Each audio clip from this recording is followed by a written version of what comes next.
Liz, Republicans, what do you want for Christmas from Republicans? Well, obviously a backbone. I'd like some adherence to the Constitution. I'd like them not to be so worried about what the mainstream media, what CNN, what the New York Times think of them. I'd like them to simply think, what was I sent to Washington, D.C. to do? What are my obligations? How do I best fulfill my oath? How do I best represent my constituents? I want them to be pro-life. I don't want them to be worried about their popularity or worried about being slammed on Twitter if they say, yeah, actually, Roe v. Wade is unconstitutional. We should overturn it. I want them to stop spending money. I don't want them to continue to say, well, $1 trillion is less than $3 trillion, so we're actually being fiscally conservative. No, I want them to look at our constitutional rights one by one and go down the line and say, we will protect and defend. We will protect and defend, and stop trying to push through more legislation. We don't need more laws. We need fewer laws, actually. We need fewer bureaucrats. We need fewer people making rules. We need to clear away the rubble, drain the swamp, if you will, and just get back to what government was intended to do, protecting our fundamental, inherent, God-given human rights. Now, I know this is a lot to ask, but listen, if we're putting all these mall Santas out of work, at least they can bring us that for Christmas.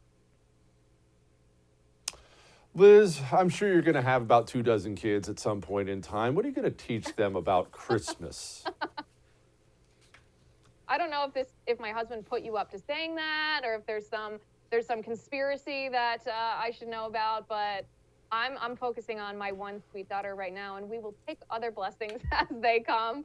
What am I going to teach her about Christmas? Well, of course I'm going to teach her the reality of Christmas, what Christmas really means. That's the birth of Jesus Christ. I'm going to teach her the Christmas story, the nativity story. She actually recently learned to pull herself up on the windowsill and reach for my nativity scene, which is sitting on the windowsill. Unfortunately, it's porcelain, so I don't know how long that's going to last. Might have to get a plastic one. But this was very interesting. I did a poll actually on my locals and on my Instagram asking other parents, how do you handle Santa Claus? What do you tell your kids? Like, do you tell them that Santa Claus is real? Do you tell them that Santa Claus is just pretend, a fun thing that we do like Rudolph and Frosty? And I was actually, because I don't know what I'm going to do yet. I don't want to confuse her. I don't want to confuse fantasy with reality. I don't want her to confuse Jesus is born with Santa's coming.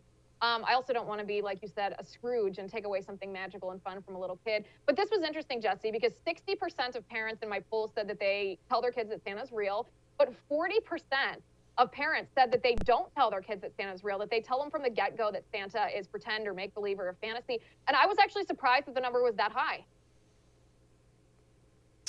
Yeah, I'll tell you, look, obviously no one needs to take parenting advice from me.